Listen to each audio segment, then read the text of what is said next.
په هرات ولایت کې د آسان خدمت لومړنی مرکز پرانیستل سو.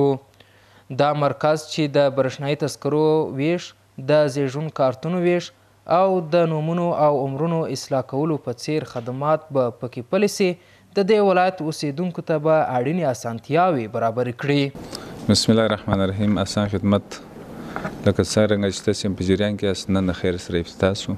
عملاً یې په کار باندې شروع کړې ده د خیر سره، او دلته به په لسو ورځو کې به تذکرې د خیره رارسي. دلته تولد کارت چې دلته نه کېدی، د 7 کلنۍ مخ په کښته هغه دلته اجرا کېدی، او د لوړ سن دپاره اوس هم دلته اجرا کېږي. املایي غلطیاوې هم ټول مشکل چې کوم کسان چې د دې ځای الکترونیکي مشکل یې درلود کابل ته تله، هغه ټول په د آسان خدمت کې اجرا کېږي. د هرات د احصایې او معلوماتو ریاست مسؤلانو د آسان خدمت مرکز په ګډون د دې ریاست په ټولو څانګو کې د پر وخت خدماتو د وړاندې کولو ډاډ ورکړ او له ښاریانو یې وغوښتل چې د نظم او قطارونو په ساتلو کې همکاري وکړي.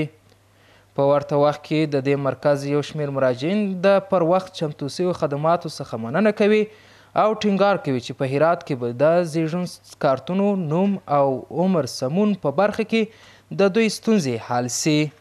تذکره‌های الکترونیکی که هست بسیار رفاهیت به وجود آمده و سپاسگزاری میکنم از مقام ولایت که در این قسمت زیاد همکاری کرده و تلاش کرده تا این مرکز فعال کنه. ما میخواستیم تذکره بگیریم، این مرکز گفتن تذکره زودتر میاد، ما هم بریم واسه که تذکره بگیریم بیان از این مرکز. خیلی زیاد خوشحالیم از مرکز. دیگه ما از اسلام قرار اومدیم به خاطر تذکرها، حالا تذکرها برد تذکرها دیگه باز ما بسیار خوب کاره که هم جا و جگاه هم زندگی هم هر کار ما مشخص میشه، کسی هیچ کار نمیتونه به تذکرها کاری خدا نکرده غلط بکنه.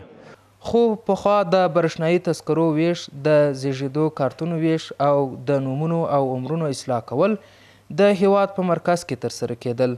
په دې ولایت کې د آسان خدمت مرکز په فعالېدو سره دا ټول خدمات به په هرات کې وړاندې سي.